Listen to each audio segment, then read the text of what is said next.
महादेव्यावाकुक्षिरत्नं शब्दजितवरात्मजं राजचन्द्रमहं वन्दे तत्तलोचनदायकम्।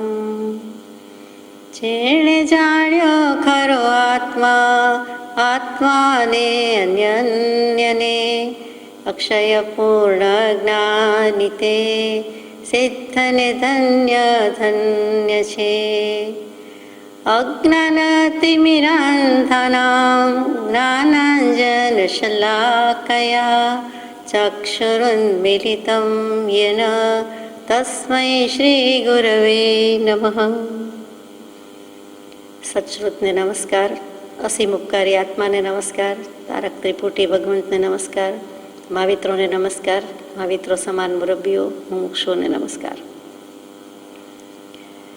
પરમ કૃપાળુ દેવ પ્રણીત વચનામૃતજી પત્રાંક 201 મુંબઈ મહાવદ ત્રીજ ગુરુ વિક્રમ સંવત 1947 તારીખ 26/2/1891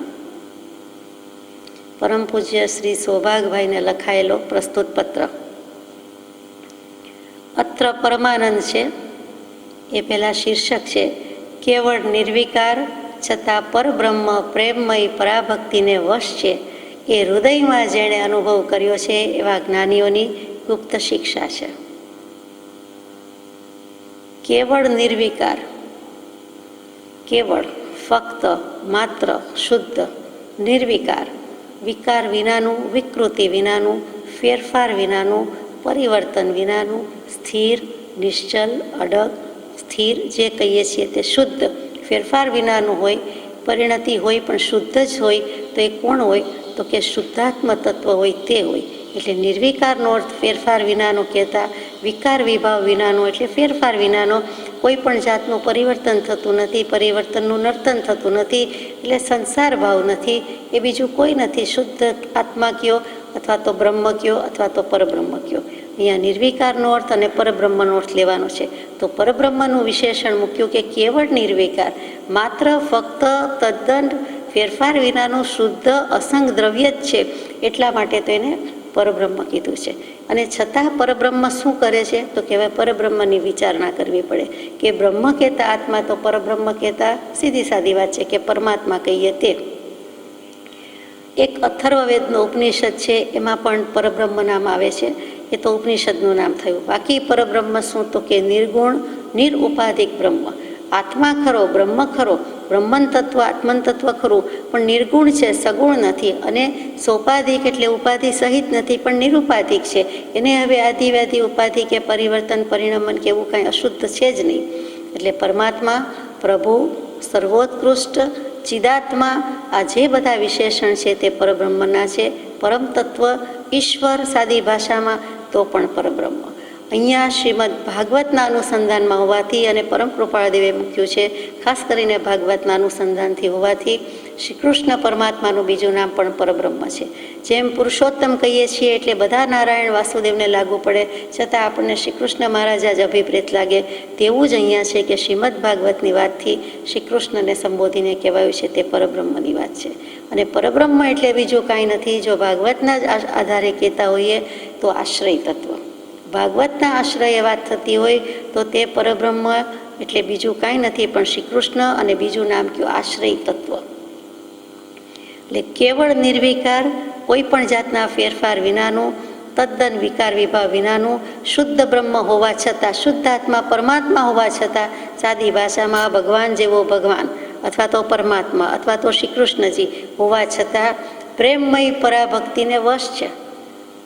એમને કાંઈ ફેરફાર ન થાય, એમને કાંઈ હોઈ શકે નહીં, તેમ છતાં દેખીતી રીતે સદેહે છે। તો આપણે જાણીએ છીએ કે શ્રી કૃષ્ણ મહારાજા જે રીતે ભાગવતમાં મહિમા ગાયો છે તે રીતે જોતા એ પ્રેમમય પરાભક્તિને વશ છે। પરાભક્તિને વશ છે એટલે કે ભક્તો ભગવાનને વશ છે અને ભગવાન ભક્તોને વશ છે। ભક્તો એવી પરાભક્તિ કરે છે કે તુજ મુજ એક પરા ઉત્કૃષ્ટ, ઉત્કૃષ્ટમાં ઉત્કૃષ્ટ ભક્તિ, પ્રેમ સ્વરૂપ ભક્તિ, પ્રેમમય કહી દીધું, સા પ્રેમ સ્વરૂપા। નારદજીએ ભક્તિ સૂત્રો લખ્યા, એમાં પહેલું જ મૂક્યું કે સા પ્રેમ સ્વરૂપા।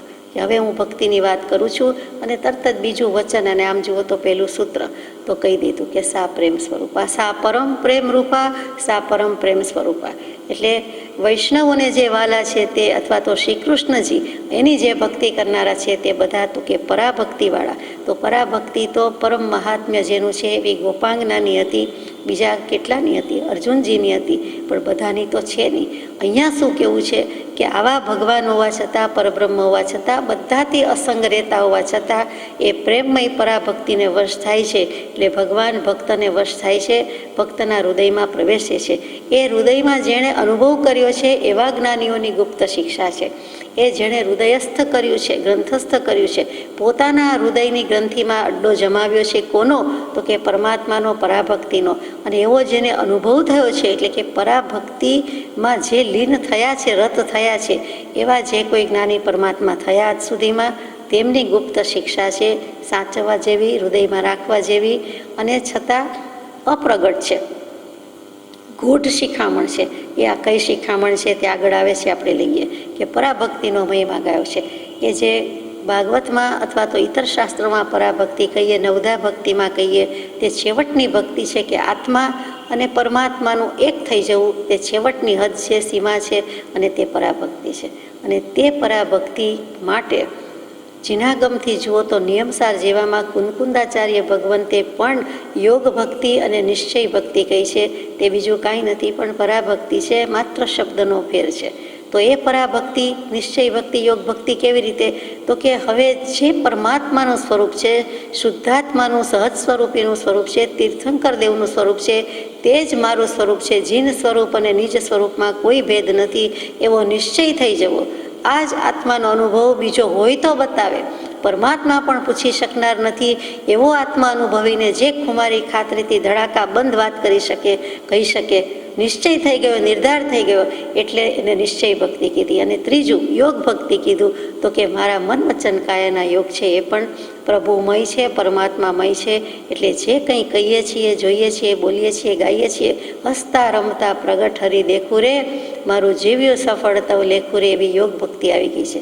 તું જ મુજ એકમાં બધું આવી ગયું કે પોતે અને પરમાત્મા એક થઈ ગયા, લીન થઈ ગયા, તદ્રુપ થઈ ગયા, તન્મય થઈ ગયા, તદાકાર થઈ ગયા. તે જે શબ્દો કયો તે શબ્દો ઓછા પાછા પડે છે, તેવું જેણે અનુભવ્યું છે તેવા જ્ઞાનીઓની આ શિક્ષા છે, શિખામણ છે. પછી સૌભાગભાઈને પત્ર શરૂ કરે છે. પોતે આવી દશા પ્રગટ કરી છે, કૃપાદેવને આ દશા થઈ ગઈ છે, એટલે જ્ઞાનીઓની શિક્ષા છે. આવું જ્ઞાનીઓએ હૃદયમાં અનુભવ કર્યું છે, પણ એમ નથી લખી શકતા કે લખવાનું ગમતું કે મેં કર્યું છે. ત્યાં અહમનું સ્થાપન થાય અગર તો પ્રગટપણે કહી દેવાનું જ્ઞાની પુરુષોને મુનાસિબ લાગતું નથી. ઢંઢેરો પીટાવો ગમતો નથી. છતાં જે દશા છે તે વિદિત તો કરવી જ છે, નિવેદન તો કરી જ દીધું છે. કોની પાસે કર્યું? તો કે પરમાર્થ સખા, પોતાના હૃદયરૂપ એવા શ્રી સૌભાગભાઈ, સાયલાવાસી પરમ પૂજ્ય શ્રી સૌભાગભાઈને આ પત્ર લખી દીધો છે. પત્રની શરૂઆત છે, અત્ર પરમાનંદ છે. અહીંયા પરમ આનંદ છે. આનંદ છે એટલું જ નહીં, પરમ આનંદ છે. પરમપદની પ્રાપ્તિનો આનંદ, પરમાનંદ જ હોય, એમાં નવાઈ શું? આપણને વાંચતા સાંભળતા આનંદ થાય છે, આપણને લખતા બોલતા આનંદ થાય, તો પછી જે અનુભવી રહ્યો છે આત્મા, પરમ કૃપાળુ પરમાત્માને પરમ આનંદ હોય, એમાં નવાઈ નથી. અસંગ વૃત્તિ હોવાથી સમુદાયમાં રહેવું બહુ વિકટ છે. બધા સાથે હોવા છતાં પોતે અસંગ છે, અને અસંગ વૃત્તિ જ થઈ ગઈ છે. પોતાને કોઈનોય સંગ ગમતો નથી, દેહનોય સંગ ગમતો નથી. મન વચન કાયાના યોગ પણ જાકે તન્મય આત્મયોગમાં પ્રવેશ પામી ગયા છે તેવો પુરુષ લખે છે કે આટલી અસંગતા હોવાથી સમુદાયમાં, મુંબઈમાં હજુ તો છે, અને વસવાટ કરવો પડે છે, તો કે વ્યવસાયમાં રહેવું પડે છે, તો સમુદાયમાં ઘરની બહાર નીકળે તો પણ માણસો, પેઢી ઉપર પણ માણસો, જ્યાં જુઓ ત્યાં લોકોને લોકો, એમાં પાછું મુંબઈ એટલે તો વાત પૂછો નહીં. તો કે એમાં રહેવું બહુ વિકટ છે. જેનો કોઈ પણ પ્રકારે યથાર્થ આનંદ કહી શકાતો નથી, એવું જે સત્સ્વરૂપ તે જેના હૃદયમાં પ્રવેશ્યું છે, પ્રકાશ્યું છે, એ મહાભાગ્ય જ્ઞાનીઓની અને આપની અમારા પર કૃપા વર્તો. ફરીથી કે જે સ્વરૂપનો કોઈ પણ પ્રકારે યથાર્થ આનંદ કહી શકાતો નથી, આત્મ સ્વરૂપની વાત કેટલીક થઈ શકે? જે સ્વરૂપ શ્રી સર્વજ્ઞ દીઠું જ્ઞાનમાં કહી શક્યા નહીં, પણ તે શ્રી ભગવાન જો તે સ્વરૂપને અન્ય વાણી તે શું કહે? અનુભવ ગોચર માત્ર રહ્યું તે જ્ઞાન જો અપૂર્વ અવસર એવો ક્યારે આવશે. પોતે જે પદ લખ્યું છે કે જે સ્વરૂપની પ્રાપ્તિ થઈ છે, જે પદનો આનંદ અનુભવીએ છીએ એ મુખથી વાણીથી કયો જાય તેમ નથી. વાણીમાં કેટલુંક આવી શકે, એમાં પણ યથાર્થ આનંદનું વર્ણન તો આવી શકતું જ નથી. અંશે આવે, થોડુંક આવે, કંઈક આવે, પણ યથાર્થ જેમ છે તેમ 100% તો આવી શકતું નથી. એવું જે સત સ્વરૂપ યાને પરમાત્મા સ્વરૂપ, સહજ સ્વરૂપ, શુદ્ધાત્મ સ્વરૂપ એ જેના હૃદયમાં પ્રકાશ્યું છે, એટલે કે પોતાને એમ નથી લખવું, પોતાને પ્રકાશ્યું છે, તેમ છતાં એવા મહાભાગ્ય જ્ઞાનીઓની, એટલે જેટલા આજ સુધીમાં થઈ ગયા તે બધા, અને આપની એટલે આપ કહેતા સૌભાગભાઈ તમે, અને આપ કહેતા આત્મા, અપ્પા આપ એટલે આત્મા. એટલે જ વ્યવહારમાં અને ખાસ કરીને સૌરાષ્ટ્રમાં તમેની બદલે બહુમાનથી આપ જ બોલાય કે આપ ક્યારે પધાર્યા, આપ ક્યાં જવાના, આપનો શું પ્રોગ્રામ છે, અથવા આપ કેમ છો. એ આપ એટલા માટે છે કે આત્માની યાદ દેવડાવવાની છે કે પ્રથમ પોતે આત્મા છે, સામે પણ આત્મા છે, અને એમ આત્મા સમજીને ગણીને પછી જે રોલ છે સામી વ્યક્તિનો કે આપણો, પછી વાતચીતનો દોર શરૂ થાય છે. મનમાં એ ભાવ છે, આત્માને ભૂલીને વાત નથી થતી, એટલે આપ કદાચ કહેવાતું હશે. એટલે વ્યવહારમય ધર્મ, પરમાર્થીય ધર્મ. એટલે સૌભાગભાઈને લખે છે આપની અમારા ઉપર કૃપા વર્તો, કેમ કે મુરબ્બી છે, એટલે પગે લાગીને જેમ આશીષ માંગતા હોય તેમ વડીલ છે. અને બીજી રીતે આપ કહેતા એવા આત્માની અમારા ઉપર પોતાના આત્મરામ ઉપર કૃપા વર્તો. અમે તો તમારી ચરણરજ છીએ. કોને કહે છે? પોતે પોતાના શુદ્ધાત્માને કહે છે, પરમાત્મા સ્વરૂપને કહે છે કે અમે તો તમારી ચરણરજ છીએ, એટલે કે રજ સમાન છીએ, રેણુ સમાન છીએ, તમારા ચરણ કમળની અંશ માત્ર છીએ. અને ત્રણેય કાળ એ જ પ્રેમની નિરંજન દેવ પ્રત્યે યાચના છે. અને ત્રણેય કાળ માટે આવો જ પ્રેમ પોતાના આત્માને કહે છે. હવે નિરંજન દેવ શું? એના પ્રત્યે યાચના છે, માગણી છે. તો કે કર્મો જેને આંજી શકતા નથી, કશાયની કાલીમાં આવી શકતી નથી, તેવું જે કંઈ છે તે નિરંજન પદ છે. એટલે સિદ્ધ પદ માટે પણ આપણે નિરંજન શબ્દ વાપરીએ છીએ. અને અહીંયા નિરંજન દેવ કહેતા સતદેવ, શુદ્ધાત્મ દેવ, શુદ્ધ ચૈતન્ય સ્વામી, શુદ્ધ ચૈતન્ય મહારાજ, યાને કે પોતે જે પ્રાપ્તિ કરી છે તે બીજું કોઈ નહીં. પોતે પોતાને સંબોધીને કહે છે, જેમ આપણે કહીએ હે જીવલડા કેમ સમજતો નથી, નવા નવા ઘાટ ઘડે છે, નવા નવા કોળિયા લે છે, અથવા તો હે જીવડા, હે આત્મરામ તું માનતો નથી, હે આત્માન, પોતે પોતાને સંબોધીને ઉદ્દેશીને કહે છે. તેવી રીતે આ વાત છે. પોતાના સત સ્વરૂપની પ્રાપ્તિને કહે છે કે અહો નિરંજન સ્વરૂપ કે સત સ્વરૂપ, તો કે એવા પ્રત્યે યાચના છે. અહીંયા સ્વરૂપ કહી દીધું અને અહીંયા પછી દેવ કહી દીધું, એટલે કર્તા, કર્મ અને ક્રિયાપદ. સત સ્વરૂપ છે તો ત્યાં કર્મ કહી દીધું, એટલે કે કર્તા કર્મ ક્રિયાપદમાં શું કરવાનું છે? તો કે સત સ્વરૂપ. શેની વાત છે? કોની વાત છે? સબ્જેક્ટ શું છે? ઓબ્જેક્ટ શું છે? તો કે ત્યાં સત સ્વરૂપ. અને પછી કોણ?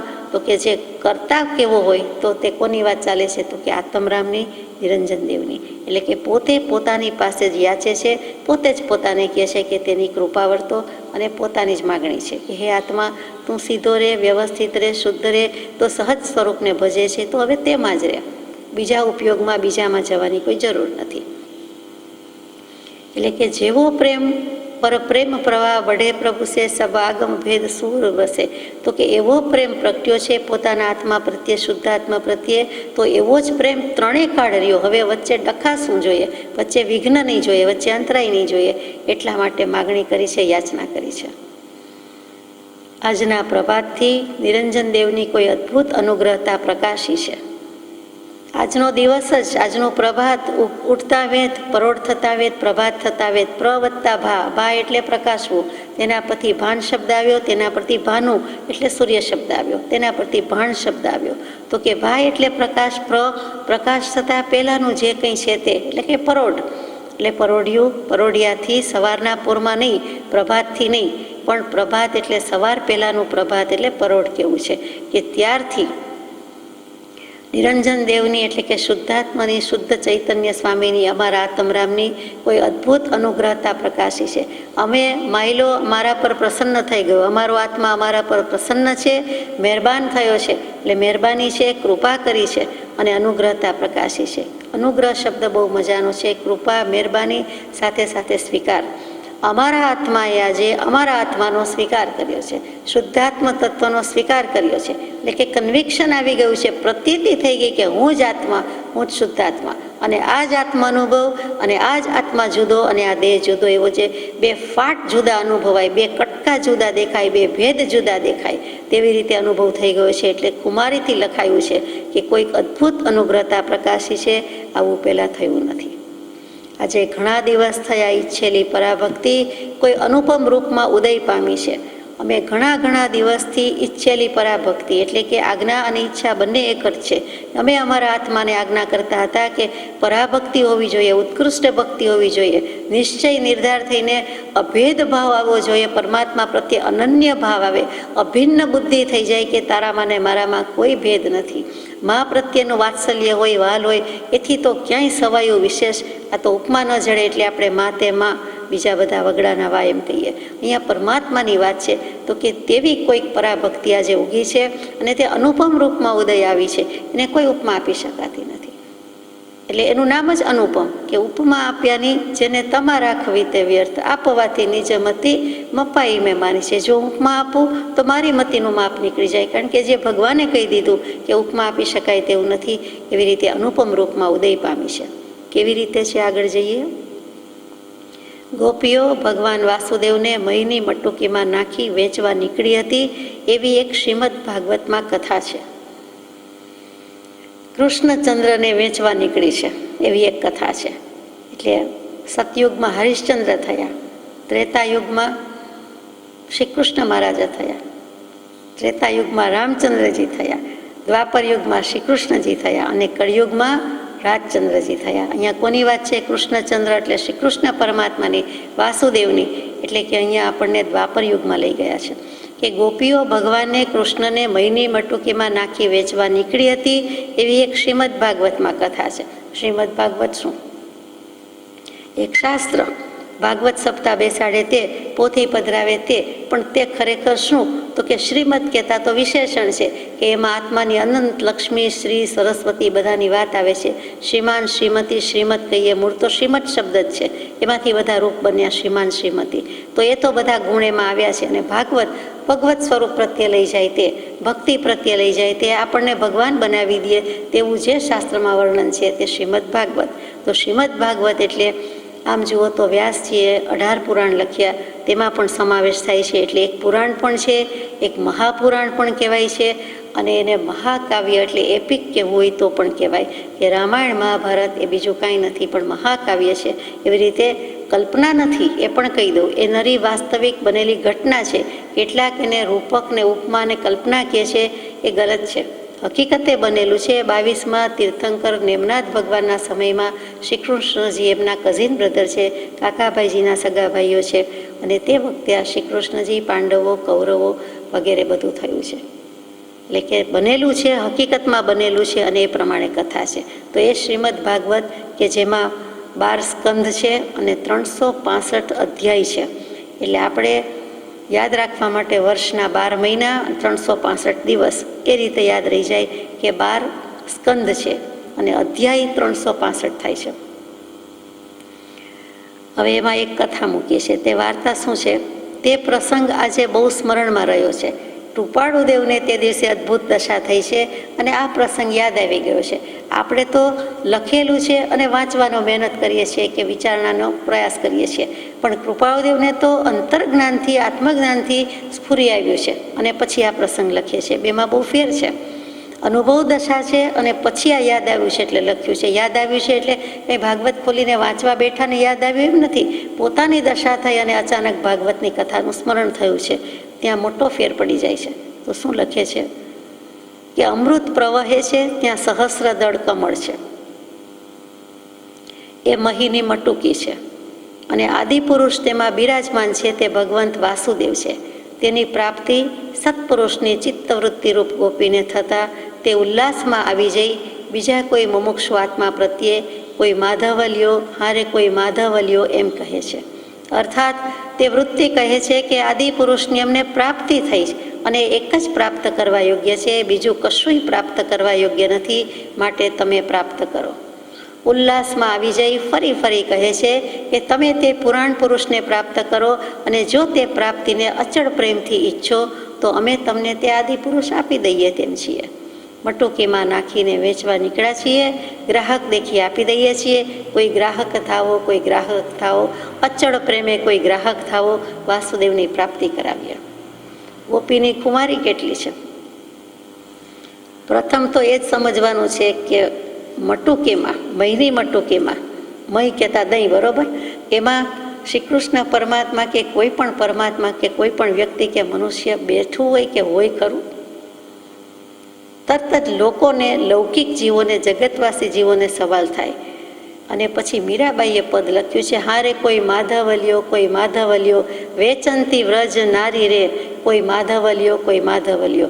માધવને મટુકીમાં ઘાલી ગોપી લટકે મટકે ચાલી રે, હારે કોઈ માધવલ્યો, કોઈ માધવલ્યો. એ કડી જે છે, ધ્રુવ પંક્તિ છે, એ જ અહીંયા કૃપાળુદેવે નોંધેલી છે. માધવને મટુકીમાં ઘાલીને ચાલી, હારે ગોપી ઘેલું શું બોલતી જાય, કાન મટુકીમાં ન સમાય રે, મટુકીમાં ન સમાય રે, એમ લોકો કહે છે. રીતસરનું જાણે કે વૃંદાવનની ગલીમાં ગોપીઓ નીકળી છે અને આવી રીતે વેચતી જાય છે, બોલતી જાય છે, ગાતી જાય છે, તાળીથી લેકા દેતી જાય છે, એકબીજાને દેતી જાય છે અને આમ વેચવા નીકળી છે. ત્યારે લોકો આવું સામું બોલે છે. તો પછી ગોપી સામો જવાબ આપે છે, નવ માનો તો જુઓ ઉતારી, માય જુઓ તો કુંજ બિહારી રે, માધવલ્યો, કોઈ માધવલ્યો, વેચંતી વરજનારી. અમે પરમાત્માને વેચવા નીકળ્યા છીએ, શ્રી કૃષ્ણ પરમાત્માને, વાસુદેવને વેચવા નીકળ્યા છીએ. કોઈ ગ્રાહક થાવો, કોઈ ગ્રાહક થાવો. ભગવાનને વેચી મારવાની અને વહેંચી મારવાની, વેચવું અને વહેંચવું. વેચવું કહીએ એટલે ટુ સેલ, ખરીદવું અને વેચવું, અને વેચવું એટલે ટુ ડિસ્ટ્રીબ્યુટ, કે અમને જે આનંદની પ્રાપ્તિ થઈ છે તે આનંદની પ્રાપ્તિ કૃપાળુદેવને લાગી એવી શક્ય છે, બીજાને પ્રાપ્ત કરાવીએ, બીજાને પ્રાપ્ત કરાવીએ. અને બહુ જોરશોરથી આ પદ આગળ જાય છે, વનરાતે વનમાં જાતા વારી, વાલો ગૌ ચરાવે ગીરધારી રે, કોઈ માધવલ્યો, કોઈ માધવલ્યો. ગોપી આવી વંદરાવન વાટે, સૌ રજની ગોપીઓ સાથે રે, કોઈ માધવલ્યો, કોઈ માધવલ્યો. મીરા કે પ્રભુ ગિરધર નાગર, જેના ચરણ કમળ સુખ સાગર રે, કોઈ માધવલ્યો, કોઈ માધવલ્યો. મુમુક્ષુ કે પ્રભુ કૃપાળુ દેવ, જેના ચરણ કમળ સુખ સાગર રે, કોઈ માધવલ્યો, કોઈ માધવલ્યો. એટલે એની કેવી ખુમારી છે. એ નવ માનો તો જુઓ ઉતારો, મહીની મટકી ઉતારી જુઓ, ખોલી જુઓ ને અંદર કુંજ બિહારી શ્રી કૃષ્ણ નીકળે છે કે નહીં, એની કેટલી ખુમારી છે. શ્રી કૃષ્ણ પરમાત્માને પછી એવા રૂપ લેવા પડતા હશે, દહીં રૂપે થવું પડતું હશે. તો કે દૃષ્ટિ જ એવી થઈ જાય કે જ્યાં જાય છે ત્યારે કૃષ્ણ કૃષ્ણ કૃષ્ણ જ દેખાય છે. એટલે એમ કહે છે, એ જ વસ્તુને નરસિંહ મહેતા બીજા પદમાં મૂકે છે કે ભોળી રે ભરવાડણ હરીને વેચવા ચાલી, ભોળી રે ભરવાડણ હરીને વેચવા ચાલી. 14 લોકના વાલાને મટુકીમાં ઘાલી, ભોળી રે ભરવાડણ હરીને વેચવા ચાલી. હવે અહીંયા શું સમજવાનું છે? વસ્તુ તો બે એક જ છે કે 14 લોકનો વાલો, 14 લોકનો નાથ શ્રી કૃષ્ણ પરમાત્મા, એને સદેહે પાછા જીવે છે ત્યાં, અને મટુકીમાં નાખીને વેચવા નીકળી. આ ગોપી કેવી, એની કહેવાની રીત કેવી, અને એની ખુમારી કેવી, એની પ્રેમ છે, એનો પ્રેમ છે, બીજું કાંઈ નથી. તો કે શબ્દરૂપી મટુકીમાં અર્થરૂપી વાલો વસે છે. મટુકી એટલે તેમ કેવું છે કે એક શબ્દ છે અને શબ્દમાં બ્રહ્મ વસે છે, પરમાત્મા વસે છે, એટલે આ વાલો વસે છે. બ્રહ્માંડ રૂપી મટુકી, આખી પૃથ્વી જાણે કે મોટી મટુકી છે અને એમાં બ્રહ્મ વિલસી રહ્યું છે, વિલાસ કરી રહ્યું છે, વિકાસ કરી રહ્યું છે. એકમાત્ર આત્મતત્વ જ કરી શકે છે. જળ ચેતનની ભરેલી આ સચરાચર સૃષ્ટિ, એમાંથી જળ તો જળ જ છે, એને પરિણમન છે પણ એને ભાવ નથી, અને ભાવ છે પણ એને ઉપયોગરૂપ પરિણમન નથી. જળને જળભાવ તો કહેવાય પણ પરિણતિ નથી, એનામાં જીવંત તત્વ નથી. તો જીવંત તત્વની બલિયારી છે એવો તો એક ચૈતન્ય આત્મરામ જ છે, બીજું કાંઈ નથી. એટલે ત્યાં બ્રહ્માંડ રૂપી મટુકીમાં એક બ્રહ્મ તત્વ વિલસી રહ્યું છે, એનો જ વિલાસ વિકાસ છે. અને છેલ્લે કે ભક્ત હૃદય રૂપી મટુકીમાં શ્રી કૃષ્ણ પરમાત્માનો નિવાસ છે, માટે માધવલ્યો, માધવલ્યો. જો કે કૃપાળુદેવે અહીં અર્થ મૂકી જ દીધો છે કે અહીંયા જે કાંઈ મટુકી છે ત્યાં અમૃત પ્રવહે છે, અને ત્યાં સહસ્ર દળ કમળ છે, એટલે કે 1000 પાંખડીવાળું કમળ છે. અને એ જ મહીની મટુકી છે. એ 1000 પાંખડીવાળું કમળ એટલે હૃદય કમળને 1000 પાંખડીવાળું, કોઈ અષ્ટદલ કહે, કોઈ સહસ્રદળ કહે. એટલે 8 ચક્ર છે, એમ 8 પાંખડીવાળું કમળ પણ કહેવાય છે, અને 1000 પાંખડીવાળું કમળ છે. તો એ અંતરાત્માની વાત થઈ, એ મહીની મટુકી છે. અને તેમાં આદિપુરુષ બિરાજમાન છે. આદિપુરુષ કહેતા આત્મરામ, પરમાત્મા તત્વ, મૂળ તો આત્મતત્વ છે, આત્મા પરમાત્મા થાય છે, પરમાત્મા આત્મા થતો નથી. એટલે એ આદિપુરુષ તેમાં બિરાજેલો છે. અને તે ભગવંત વાસુદેવ છે. અહીંયા આદિપુરુષ, પુરાણ પુરુષ, શ્રી કૃષ્ણ પરમાત્મા જે પરમાત્માને માને છે તે કહી શકે છે કે મારા હૃદયમાં મારા પરમાત્માનો, મારા ભગવાનનો વાસ છે તે રહેલો છે. જેમ હનુમાનની છાતીમાં રામચંદ્રજીનો નિવાસ હતો, અથવા તો છાતી ચીરીને બતાવી શકતા હતા. પ્રભુ શ્રીજી પણ એવું જ હતું કે અમારો રોમ રોમ કૃપાળુદેવ છે અને અમારા અંગે અંગમાં એ છે. કયો તો છાતી ખોલીને બતાવીએ, છાતી ચીરીને બતાવીએ, અને તે ઉપમા અહીંયા લાગુ પડે છે કે તે ભગવંત વાસુદેવ છે. તો ગોપીને પણ એમ જ થાય છે કે ઉતારી જુઓ, અહીંયા મટુકી મૂકી દીધી, અમે તમને કેવી રીતે બતાવી શકીએ? મટુકીથી બતાવીએ. તેની પ્રાપ્તિ સત્પુરુષની ચિત્તવૃત્તિરૂપ ગોપીને થતાં ઉલ્લાસમાં આવી ગઈ છે. ઉલ્લાસ શું? તો કે હરખ, હર્ષ, ઉલ્લાસ, વધારે પડતો ઉલ્લાસ. જે શિવજીએ લાસ્ય નૃત્ય કર્યું, તાંડવ નૃત્ય કર્યું, એટલો ઉલ્લાસ કે બધા જ કર્મ બળીને ભસ્મીભૂત થઈ જાય. એટલે તાંડવ લીલા રચી દીધી. જે કર્મ હોય, જે ભવના હોય, આવો, જેટલાને આવવું એટલાને આવો, લઈને બેઠા છીએ, તોડી નાખવા બેઠા છીએ, સંહાર કરવા બેઠા છીએ. એટલે નાચી કૂદીને સંકેત કરી લ્યો. પ્રભુ શ્રીજી કે રાસ ગરબાથી રાસ રમી લ્યો, અને આત્મરામ સાથે રાસ રમી લ્યો. જેમ ગોપી અને શ્રી કૃષ્ણની રાસલીલા હતી, તેમ આત્મા પરમાત્મા સાથે રાસ રમી લ્યો અને સમ્યક દર્શન કરી લ્યો. દેહ ભાવ ભૂલી જાઓ, જાત જગત સાથેનો સંબંધ છોડી દો, અને નિરાતે ટેસ્ટથી કોઈક આનંદમાં આવી જાઓ, મસ્તીમાં આવી જાઓ, કેફમાં આવી જાઓ. એ કેફ ચડી જાય છે, એ નશો ચડી જાય છે, તેની વાત છે. તે ઉલ્લાસ છે, ઉદ્વત્તા લસ. એટલે એવા ઉલ્લાસમાં આવી ગઈ છે. અને ફરી કહે છે, કેટલીક વખત ઉલ્લાસનો અર્થ ગ્રંથનો અમુક ભાગ હોય એ પણ થાય. અધ્યાય કહીએ છીએ, પ્રકરણ કહીએ છીએ, તેને પણ ઉલ્લાસ કહેવાય. કે યોગશાસ્ત્રના આટલામાં ઉલ્લાસમાં આમ છે, આટલામાં પ્રકાશમાં આમ છે, આટલામાં અધ્યાયમાં આમ છે, ત્યાં ઉલ્લાસનો અર્થ જુદો થાય છે. અહીંયા ઉલ્લાસ એટલે અમુક ભાગ નહીં, ગ્રંથનો અમુક ભાગ નહીં, પુસ્તકનો અમુક ભાગ નહીં, હર્ષ, આનંદ અને પ્રકાશ. એક જુદો જ કંઈક ભાવ છે, આનંદ છે. તેમાં આવીને કહે છે કે તમે તે પુરાણ પુરુષને પ્રાપ્ત કરો. પુરાણ પુરુષ, પુરાણ, પુરા એટલે જૂનું, એના ઉપરથી પુરાતન, પ્રાચીન બધા શબ્દો આવ્યા. તો કે પુરા પરથી પુરાણ અને પુરા પરથી પુરાતન. પુરા એટલે જૂનું. તો કે આજ સુધીમાં જેટલા ભૂતકાળમાં થઈ ગયા છે તે બધા જ, અને એ પુરુષોનું જેમાં ચરિત્ર હોય, કથાનક વર્ણવ્યું હોય, તેનું નામ પુરાણ. એક વ્યક્તિનું હોય તો એને ચરિત્ર કહેવાય, પણ એકથી વધુ વ્યક્તિનું જેમાં કથાનક આવતું હોય, ચરિત્ર ચિત્રણ કર્યું હોય, તેનું નામ પુરાણ. અને એવા અષ્ટાદશ પુરાણ છે, એમાં 18 પુરાણમાં બધું આવે. એના રચયિતા વ્યાસજી હતા, અને ભાગવત એ પણ એક પુરાણ છે, એના રચયિતા પણ વ્યાસજી જ છે. તો પુરાણ પુરુષને પ્રાપ્ત કરો એટલે પરમાત્માને પ્રાપ્ત કરો, અથવા તો આત્માને પ્રાપ્ત કરો. શુદ્ધ ચૈતન્ય સ્વામી કહીએ છીએ તે બીજું કંઈ નથી, પણ મોટા મહારાજ તે આપણો આત્મરામ જ છે, શુદ્ધાત્મા જ છે. તેને પ્રાપ્ત કરો. અને જો તે પ્રાપ્તિને અચળ પ્રેમથી ઈચ્છો તો અમે તમને તે આદિ પુરુષ આપી દઈએ. અમે તો આપવા જ બેઠા છીએ. અમારું કાંઈ બગડી જવાનું નથી. ગોપીઓ કહે છે અમારું અમારી પાસે જ છે, અમારું સ્વરૂપ અમારી પાસે જ છે. અમે તો આપવા બેઠા છીએ. તમને જોઈતું હોય, તમને અચળ પ્રેમ હોય, તમને પરમ પ્રેમ હોય તો તમને આપી દઈએ. વૈરાગ્ય, જ્ઞાન અને આવો પ્રેમ એ આપ્યો અપાતો નથી, અને આપીએ તો પણ વધે છે. એ ઘટી જતું નથી, ખલાસ થઈ જતું નથી, ખજાનામાં ખોટ વર્તાતી નથી. એટલે કહે છે કે શરત એક છે કે અચળ પ્રેમથી ઈચ્છો તો આપી દઈએ. અચળ પ્રેમ નથી, બધાને થોડીક વાર માટે જોઈએ છે. થોડીક વાર પોથી પધરાવી છે, કાયમ પધરાવી છે, હૃદય કમળમાં પધરાવી છે, થોડીક વખત વાંચવું છે, કાયમ કરવું છે, એમ જેમ આત્મસાત કરતા નથી. અને એની જ વાત મૂકી કે અચળ પ્રેમે કોઈ ગ્રાહક થાવો, કોઈ ગ્રાહક થાવો, કોઈ ગ્રાહક થાવો, ગ્રાહક ગ્રહણ કરવું. તમે ગ્રાહક એટલે ઘરે લઈ જાઓ, તેનું નામ ગ્રાહક. તે વસ્તુ પોતાની કરી લ્યો, ગ્રાહક થઈ જાઓ, ગ્રહણ કરી લ્યો, પકડી લ્યો, ઝાલી લ્યો, પકડ કરી લ્યો, ગ્રાહક થઈ જાઓ. કોઈ ગ્રાહક આપીને દેખીને આપી દઈએ છીએ, માટે કોઈ ગ્રાહક થાવો. વાસુદેવની પ્રાપ્તિ કરાવીએ. વાસુદેવ શું? વસુ એટલે પૃથ્વી, વસુદેવ અને એના પુત્ર વાસુદેવ, અને તે 3 ખંડ પણ વિજય મેળવે. ચક્રવર્તી હંમેશા 6 ખંડ સાધે, એટલે કે આખી પૃથ્વી પર વિજય મેળવે. અને વાસુદેવ હંમેશા અડધું, એનાથી અડધું એટલે 3 ખંડ ઉપર વિજય મેળવે. એટલે એને અર્ધચક્રી પણ કહેવાય છે, એટલે કે અર્ધો ચક્રવર્તી અને વાસુદેવ બંને કહેવાય છે. તો એવા જીનાગમ પ્રમાણે 9 વાસુદેવ થાય છે.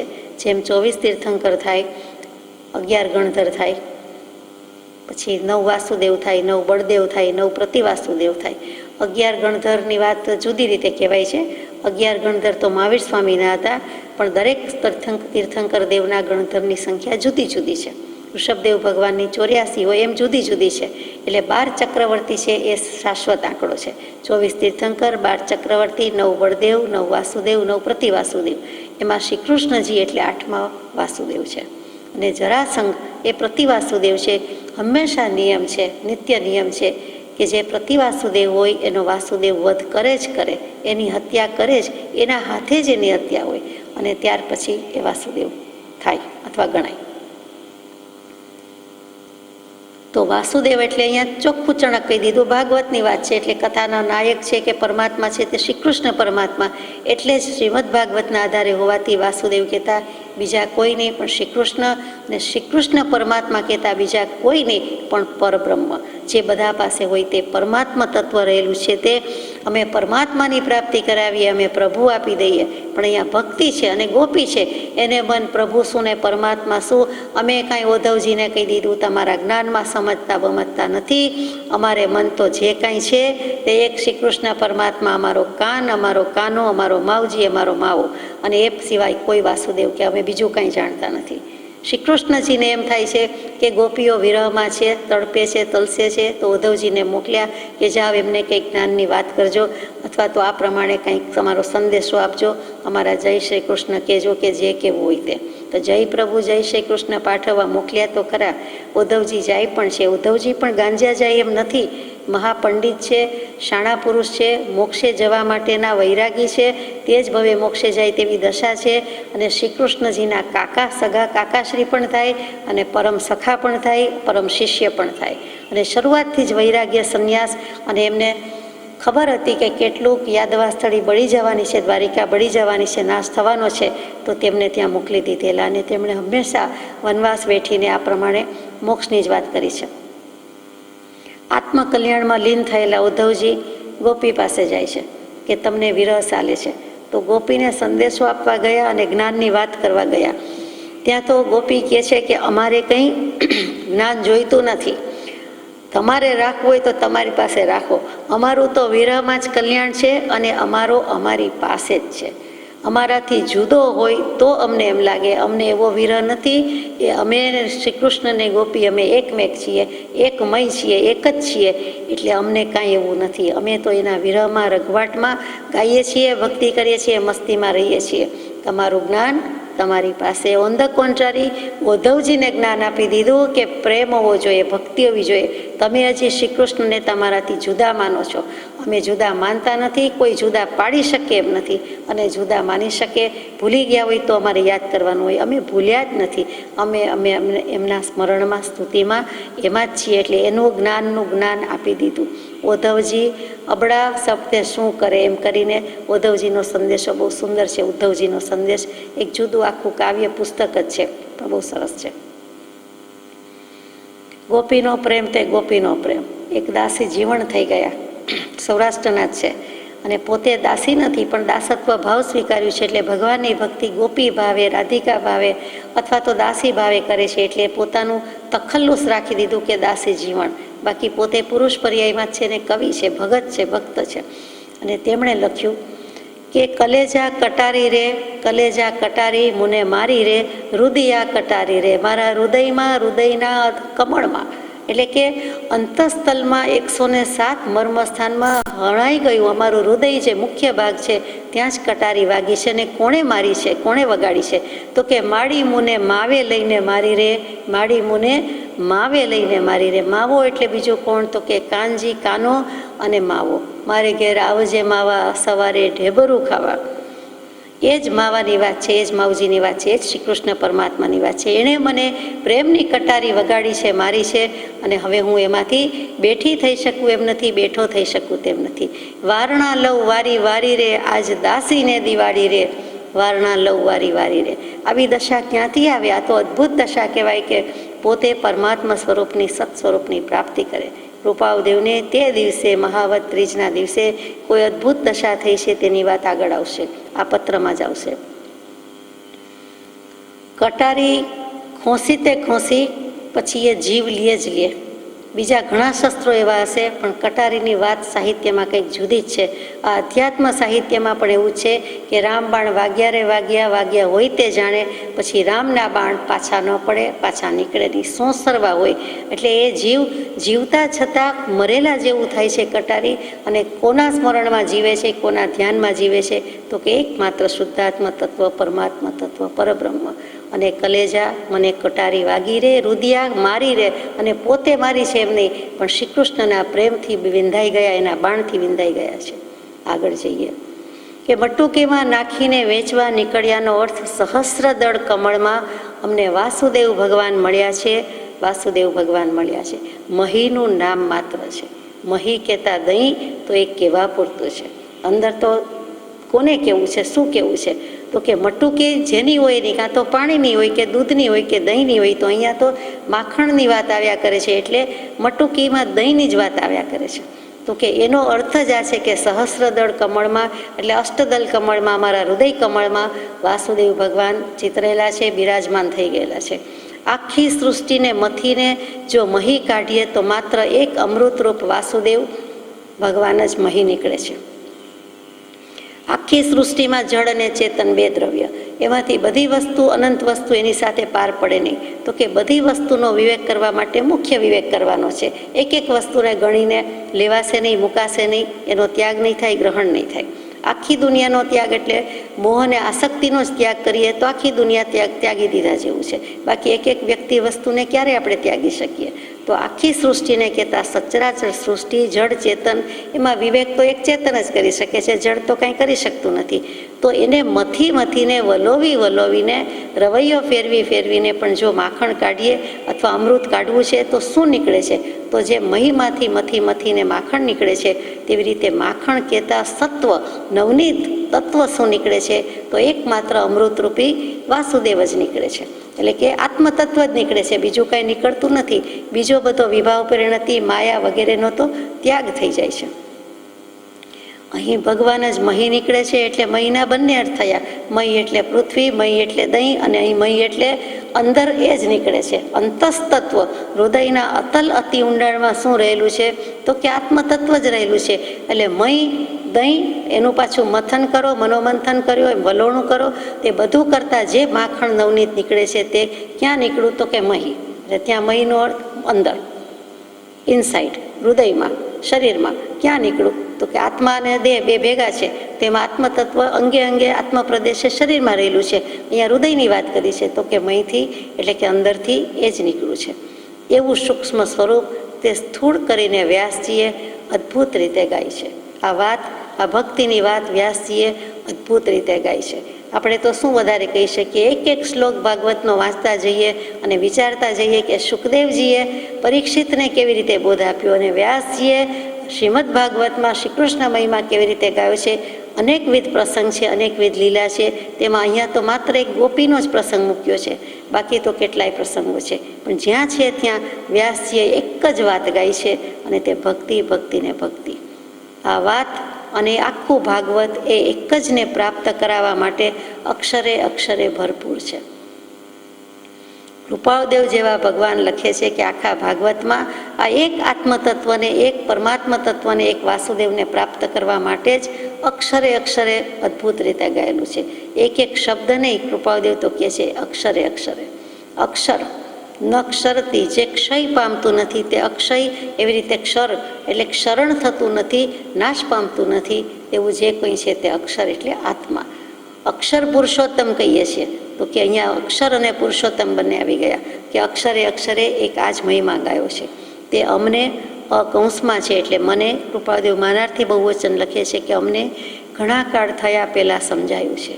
આ મહિમા અમને ઘણા સમય પહેલાં સમજાયો છે કે આટલો બધો એમાં ભગવત ભક્તિનો મહિમા છે.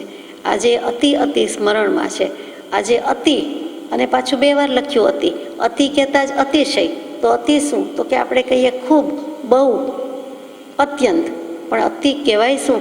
તો કે બધી અતિ, એટલે કે જે બહુપણું કે અત્યંતપણું જે કહીએ છીએ, ખૂબપણું કહીએ છીએ, તે 2 વખત અતિ કહેતા એ જ્યાં સૂઈ જાય છે, એટલે કે પાણી ભરે છે તેવું અતિ એ અતિશય કહીએ છીએ. તો આજે અતિ સ્મરણમાં છે, એટલે કોઈ લિમિટલેસ, કોઈ મર્યાદા જ નથી. આત્માની અનંત શક્તિ છે, આત્માનું અનંત જ્ઞાન છે, અને આજે અતિપણાને પામી ગયું છે, એટલે કે હદ બહારનો અનુભવ થઈ ગયો છે એવી દશા થઈ ગઈ છે. એટલું બધું અમને યાદ આવ્યું છે. કારણ કે સાક્ષાત અનુભવ પ્રાપ્તિ છે. કૃપાળદેવે શ્રી મુખે કે શ્રી કલમે અહીંયા લખી દીધું કે સાક્ષાત અનુભવ પ્રાપ્તિ છે, કારણ કે કરીને, અને એને લીધે આજની પરમ અદ્ભુત દશા છે. એટલે કે મહાવદ ત્રીજ ગુરુ વિક્રમ સંવત 1947. એક વખત એમ લખ્યું છે કે માગસર સુદ 6થી એક ધારી આ દશા ચાલી આવી છે. અવિકલ્પ સમાધિનું ક્ષણવાર પણ ધ્યાન મળતું નથી, અને 6 માસથી અમે આ જ આરાધ્ય જઈએ છીએ. પરમાર્થ સિવાયનો કોઈ એક વિકલ્પ કર્યો નથી વગેરે, અને 6 મહિના સુધી એવી દશા. તે ઘણું કરીને વિક્રમ સંવત 1948ની વાત છે. આ વાત વિક્રમ સંવત 1947ની છે. પેલી માગસર મહિનાથી 6 મહિના સુધીની વાત છે. માગસર સુદ 6 અને અહીંયા મહાવદ ત્રીજ. અદ્ભુત. તે ધન્ય પણ દિવસ પણ ધન્ય, તિથિ પણ ધન્ય થઈ ગઈ. એને લીધે આજની પરમ અદ્ભુત દશા છે. અદ્ભુત દશા શું? એક તો અદ્ભુત ને એમાં વળી પરમ અદ્ભુત, એટલે કે પરમ ઉત્કૃષ્ટ દશા થઈ છે આજ સુધીમાં. ઉત્કૃષ્ટ દશા અદ્ભુત. અત આત્મા, અત જવું. અત ખાવું પણ થાય, એના પરથી અન્ન શબ્દ આવ્યો, અને અત જવું પણ થાય. જ્યાં જવું આવે ત્યાં જાણવું આવે છે, એવો નિયમ છે. એટલે ત્યાં અદ્ભુત થઈ ગઈ છે કે આત્મા આત્મા થઈને બેઠો છે, રહ્યો છે, અને જે કંઈ કરે છે તે આત્મા થઈને આરાધે છે. એવી દશાથી જીવ ઉન્મત્ત પણ થઈ ગયા વિના રહેશે નહીં. આવી દશા આવી ગઈ છે એટલે ઉન્મત્ત થવામાં હવે કાંઈ બાકી રહ્યું નથી. હવે ઉન્મત્ત શું? ઉદ વત્તા મદ, એટલે મદ કહેતા અભિમાન, છકી જવું. ઉદ વધારે છકી જવું, ઊંચે ચડી જવું, 4 વેંત ઊંચું ચાલવું, અથવા તો મનમાં પામી ગયા થઈ જવું. તો જે સમજે છે, જાગે છે, જાગૃત છે તે આવું કરતા હશે. તો અહીંયા ઉન્મત્ત શું? તો કે આ મસ્તી છે, આનંદની મસ્તી છે, આત્માની મસ્તી છે, નિજાનંદ છે. એમાં પાગલ છીએ, એનો કેફ છે, એનો નશો છે, એમાં અમે મસ્તાન છીએ. અમો મસ્તાનના ઉસ્તાદનો દરબાર જુદો છે. જીગરનો યાર જુદો તો બધો સંસાર જુદો છે. અમારો જીગર જીગરીને મળી ગયો છે, એટલે કે આત્મા પરમાત્માને મળી ગયો. હવે અમારે બીજાનું શું કહે? પોતે પોતાનામાં જ છે, એટલે હવે બીજી કોઈ પડી નથી, પરવા નથી. એટલે ત્યાં પાગલપન કયો, નશો કયો, કેફ કયો, મદ કે અભિમાન કેવું નથી મારે, પણ આત્માની નિજાનંદની મસ્તીમાં છીએ, મસ્ત થઈને ફરીએ છીએ. અને વાસુદેવ હરિ ચાહીને કેટલોક વખત વળી અંતર્ધાન પણ થઈ જાય છે, એવા લક્ષણના ધારક છે. અમે ગાંડા થઈ જઈએ એમાં નવાઈ નથી, ઘેલા થઈને ફરીએ છીએ. મીરાબાઈ પણ કહે કે ઘેલી રે થઈ બાઈ, હું તો ઘેલી રે થઈ. તો અહીંયા કૃપાળદેવ કહે છે અમે પરમાત્મા તત્વમાં શુદ્ધાત્મ સ્વામી થયા, અમે એની પાછળ ઘેલા થયા, અને એ જ તો કરવાનું છે. તો કે વાસુદેવ હરિ એટલે કે શ્રી કૃષ્ણ પરમાત્મા, અથવા તો પોતાનું પરમાત્મા તત્વ. એ જેમ શ્રી કૃષ્ણ પરમાત્મા, ગોપીઓને જરા અભિમાન આવી ગયું કે શ્રી કૃષ્ણ તો મારી સાથે રાસ રમે છે. એક એક ગોપીને અભિમાન વેદાઈ ગયું કે આજે મારી સાથે શ્રી કૃષ્ણ છે, મારી સાથે છે. હકીકતે બહુરૂપી હતા, બધાને એમ થયું કે મારી સાથે છે, પણ ક્યાંક અભિમાનનો અંશ અંકુરો ફૂટ્યો. ભલે પરમાત્મા પ્રત્યેના પ્રેમથી છે, પણ આવી ગયું, કમ્પેર એન્ડ કોમ્પીટ થઈ ગયું, તો પરમાત્મા અંતર્ધાન થઈ ગયા. મોહનવરને માન સંગાથે વેરજો, મોહનવરને માન સંગાથે વેરજો. ત્યાં મોહનજી શ્રી કૃષ્ણજી અલોપ થઈ ગયા, અંતર્ધાન થયા, અદૃશ્ય થઈ ગયા. તો કૃપાળદેવ પણ કહે છે કે અમે ઉન્મત્ત થયા વિના રહીશું નહીં. અને વાસુદેવ હરિ તો ચાઈને થોડોક સમય પાછા અંતર્ધાન થઈ જાય એવા છે. એટલે એ તો શ્રી કૃષ્ણજીની વાત છે. પોતાની વાતમાં પોતાનો આત્મા થોડો અલોપ, અદૃશ્ય કે અંતર્ધાન થાય, તો કે તિરોધાન થઈ જાય. એટલે કે જરાક વખત વચ્ચે અપ્રગટપણું આવી જાય, આવરણ આવી જાય, અથવા તો છકી જઈએ તો એટલા સમય પૂરતો બીજો કંઈ કર્મબંધ લાગી પણ જાય. એટલે કે અમારે એ પણ ધ્યાન રાખવાનું છે. એવા લક્ષણના ધારક છે. જેમ અગાઉ 167-65માં પત્રમાં આવ્યું કે એવા પરમાત્માના અપલક્ષણ પણ કાંઈ ઓછા નથી. ત્યાં પરમાત્માને અપલક્ષણી કહી દીધો. અહીંયા પણ એમ જ કહે છે કે પરમાત્મા કે વાસુદેવ અંતર્ધાન થઈ જાય એવા લક્ષણના ધારક છે. એટલે ત્યાં અપ નથી લખ્યું, એટલું જ કે પાછા એ સખણા રહેતા નથી, એ સુખેથી રહેતા નથી. એટલે કે સખણા રહેતા નથી, એ પાછા જતા પણ રહે. બહુ વખાણી ખીચડી દાઢે પણ વળગી જાય, તો એવી રીતે કદાચ નીકળી પણ જાય, એટલા માટે ધ્યાન રાખે છે. એટલે જાગૃતિ આપી દીધી છે કે એવી રીતે અમે કેફમાં રહીએ તો પછી અમારું પણ છાકટાપણું આવી જાય, ઉદ્ધતાય આવી જાય, ઉન્મત્તતા એટલે કે પાગલપણું, ગાંડું થઈ જવાય એવું થાય, છકી જવાનું થાય. હકીકતમાં સમજ્યા તે સમાયા.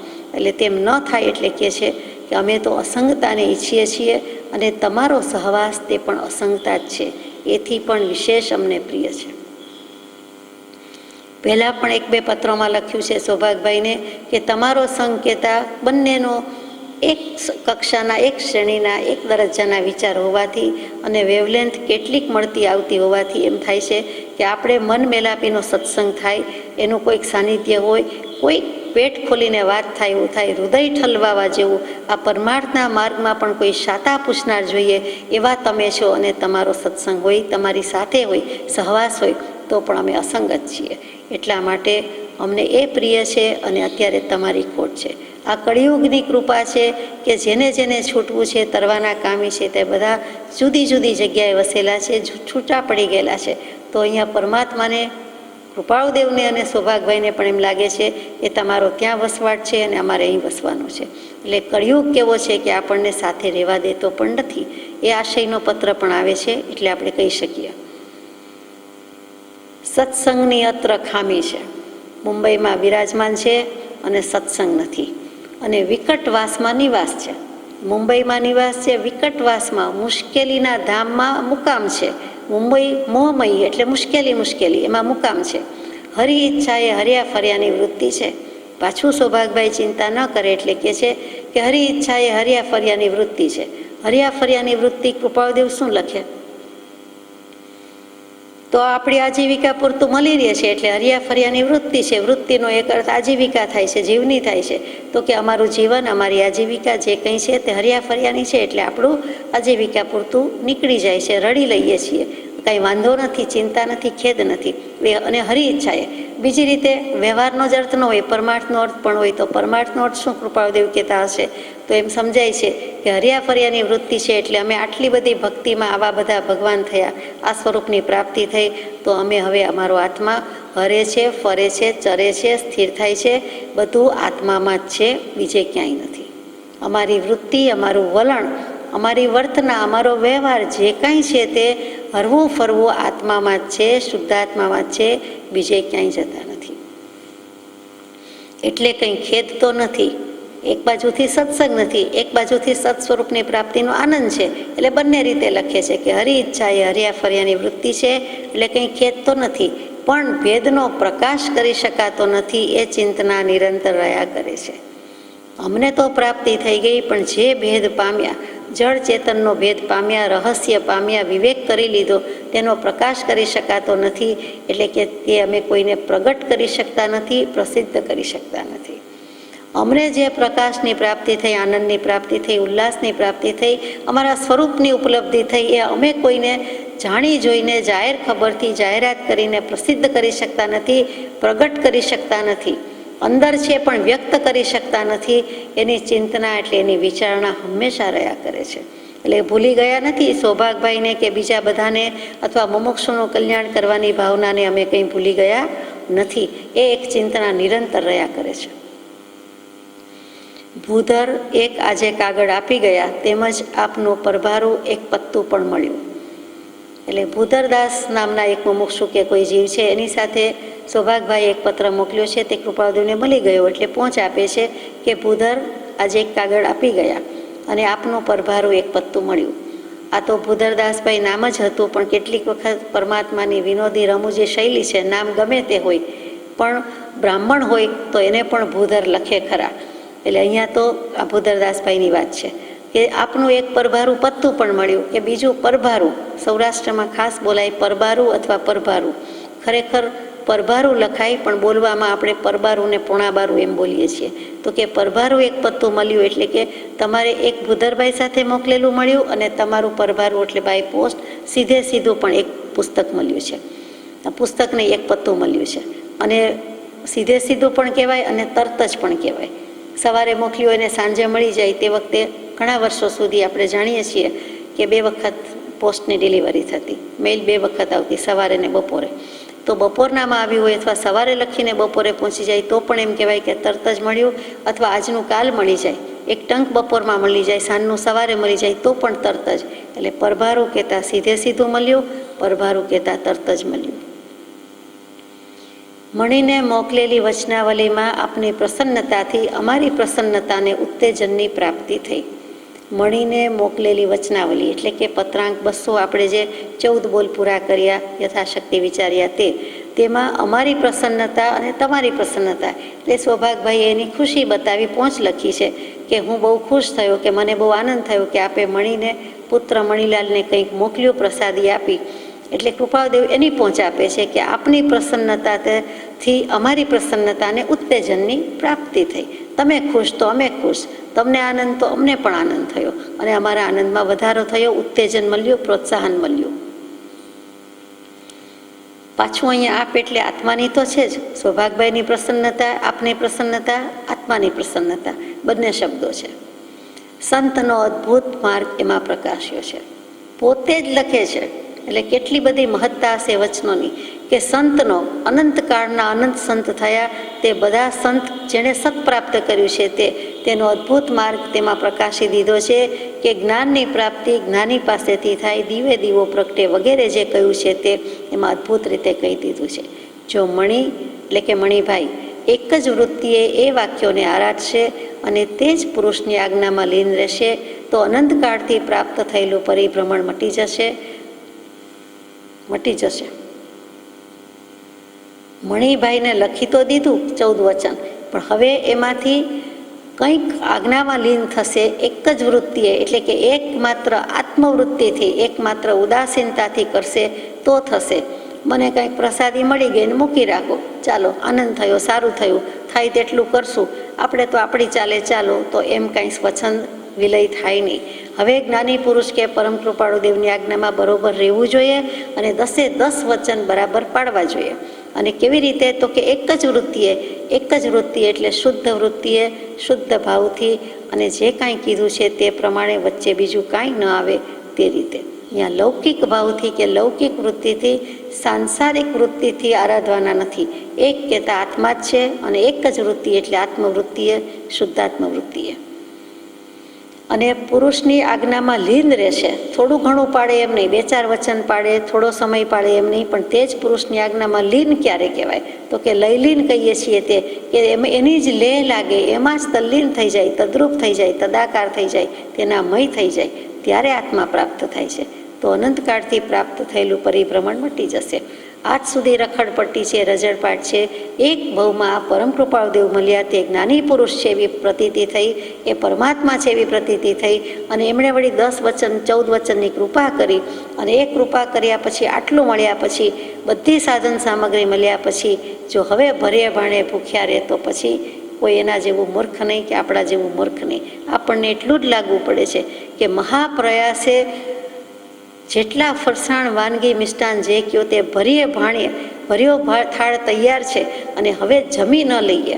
પીરસનાર તૈયાર છે, ચમચી પણ આપે છે, ચમચી મોઢા સુધી લઈ જાય, પણ ગળે ઉતારવા જેટલી મહેનત, પેટમાં પધરાવા જેટલી મહેનત તો પોતે કરવી પડે. હવે મોઢું ખોલીને એ પ્રયાસ ન કરે તો શું કરે? કૃપાદેવે તો પ્રસાદી આપી, પણ હવે મણીભાઈએ એ કરવાનું રહ્યું તેમ કહે છે. માયાનો મોહ મણી વિશેષ રાખે છે, જે માર્ગ મળવામાં મોટો પ્રતિબંધ ગણાય છે. એવી વૃત્તિઓ હળવે હળવે ઓછી કરવા મણીને મારી વિનંતી છે. ભગવાન વિનંતી રૂપે લખે છે, કેમ કે 44 વર્ષ સૌભાગભાઈ મોટા છે, એટલે મણીભાઈ પણ કૃપાળુદેવથી કદાચ મોટા હોઈ શકે, અને મોટા ન હોઈ શકે તો પણ એમ તો થાય જ છે કે જે મુરબ્બી માન્યા છે તેના ચિરંજીવી છે, એટલે એ પણ એક વિનય છે, એટલે વિનંતી લખે છે. ભગવાન ભક્તને વિનંતી લખે, કેવો યોગ છે! શું કામ કરે છે? કે મણીભાઈનો દોષ શું છે? તો કે માયાનો મોહ વધારે રાખે છે. એમના ઘરમાં માયા નામની કોઈ વ્યક્તિ હોય, પત્નીશ્રી હોય તો ખબર નથી, પણ માયાનો મોહ એટલે આપણે તો એમ માનવાનું છે કે સર્વ પ્રકારની માયિક સંપત્તિનો મોહ રાખે છે, સંતતિનો મોહ રાખે છે, ધનદોલતનો મોહ રાખે છે, લક્ષ્મીનો મોહ રાખે છે, ઇન્દ્રજાળનો, માયાવી ઝાડનો, બધી રચનાનો મોહ રાખે છે. અને ઇન્દ્રજાળ કહેતા આત્માની લબ્ધિ છે કે હે પરમ કૃપાળદેવ, તમે તો અનંત લબ્ધિ નિધાન, તમને તો ઘણું પ્રગટ્યું છે. તો પાછું સૌભાગભાઈની જેમ એમ આવી જાય કે અમે કંઈક વધારે સુખી થઈ જઈએ તો કેમ? આપની પાસેથી કાંઈક અમને લબ્ધિ પણ મળી જાય, કાંઈક આપના લબ્ધિનો ફોરવોને ઉપયોગ થઈ જાય, તો એવો કાંઈક મોહ હોય તો કે મહાત્મા પ્રત્યે મોહ, પણ મહાત્માની અનંતી શક્તિ પ્રત્યેનો મોહ એ મારી નાખે છે, એ માયા છે. કૃપાળુદેવ મહાત્મા પરમાત્મા એના પ્રત્યેનો મોહ કે પ્રેમ વાંધો નથી, ક્ષમ્ય છે, સ્વીકાર્ય છે, તે તો આવવો જ જોઈએ. પરમાત્મા પ્રત્યે મોહ કે પ્રેમ થવો જોઈએ, પણ તેની બદલે તેમને જે જ્ઞાન પ્રગટ્યું છે, લબ્ધિ પ્રગટી છે અને એની અનંત શક્તિ છે અને એનો કંઈક મોહ થાય છે, લાલસા થાય છે, અપેક્ષા રહે છે, સ્પૃહા થાય છે, ઈચ્છા થાય છે, કંઈક એક્સપેક્ટેશન્સ આવ્યું અને એ ખોટું છે. નિસ્પૃહતા હોવી જોઈએ, નિષ્કામતા હોવી જોઈએ, એની બદલે એવો કંઈક મોહ રાખે છે. બે પાંદડે થવાની બદલે વધુ આજીવિકા જેટલું મળે તો વધુ રડવાની વૃત્તિ થાય છે. કૃપાળુદેવને લખવું પડે છે કે જગતમાં મોટા ભાગના પ્રાણીને સાંજ પડીએ કે દિવસ પૂરો થઈએ, દિવસ દરમિયાન કંઈ ને મળી જ રહે છે. એટલે કે પેટ પૂરતું, બે ટંક પૂરતું તો કોઈને કોઈ રીતે મળી રહે છે અને બધા મહેનત કરે છે. પણ જીવનો વાંક એ છે કે જીવનશૈલી એવી થઈ ગઈ કે વધુ ને વધુ જોઈએ છે. વળી સૌભાગભાઈએ કહ્યું છે કે મારું ના કરીએ, મારા કુટુંબની મારી જવાબદારી છે, એટલે સમાજમાં કેટલીક રીતે પ્રતિષ્ઠા, પેલા નગર શેઠ હતા તો હવે ઘસાઈ ગયા હોય તો એ નાક રહેવું જોઈએ, પ્રતિષ્ઠા રહેવી જોઈએ. તો કૃપાળુદેવ કહે છે કે ધનની વાત નહીં કરશો, કેવી હોય તો લક્ષ્મી અને ધન ખરું, પણ આત્મધન અને આત્મલક્ષ્મી એ સિવાયની વાત નથી. કોઈ ભભૂત કાઢી દે તેમ નથી, કોઈ ચમત્કાર કરી દે તેમ નથી અને એને અમે યોગી કહેતા પણ નથી. સર્વોત્તમ યોગી તો એક સતને જ આચરે, એના પ્રત્યે જ નિષ્ઠામાં રહે, એને જ આચરીને આદરીને આગળ જાય. ચોખ્ખું કહી દીધું કે એને જગતનો, સંસારનો, પ્રપંચનો, આ દુનિયાનો, લક્ષ્મીનો, સંપત્તિનો, કોઈ પણ જાતનો માયા મમતાનો મોહ જે કંઈ છે, માયા પ્રત્યે જે કંઈ માયા છે તે એ મણી વિશેષ રાખે છે. બીજી પણ કેટલીક માયા હોઈ શકે. અધ્યાત્મ માર્ગમાં સરળતા ન હોય, કપટ હોય. સૌભાગભાઈ જેવી સરળતા મણિભાઈની ન પણ હોય અને નથી એવું લાગે છે પત્રો ઉપરથી, તો કહે છે કે તેવો મોહ તમારે રાખવો નહીં. અત્યારે મણિભાઈની શું દશા છે, સ્ટેટસ છે, આત્માના હાલ શું છે, સ્પષ્ટ જણાવી દીધું છે. અને મણિભાઈ, સૌભાગભાઈ તો એક નિમિત્તને નામ પૂરતા થયા, આપણને બોધદાતા થયા. એ આપણને જ કહેવામાં આવે છે, આપણને જ લાગવું પડે છે કે આપણામાં કેટલી માયા અને આપણને માયાનો કેટલો મોહ છે. તો એ વિશેષ રાખે છે અને એને માર્ગ મળવામાં, મોક્ષનો માર્ગ મળવામાં મોટો પ્રતિબંધ તે છે, એટલે કે બંધન તે છે. એટલા માટે એ કરવા જેવું નથી. એવી વૃત્તિઓ હળવે હળવે ઓછી કરવા મણીને મારી વિનંતી છે.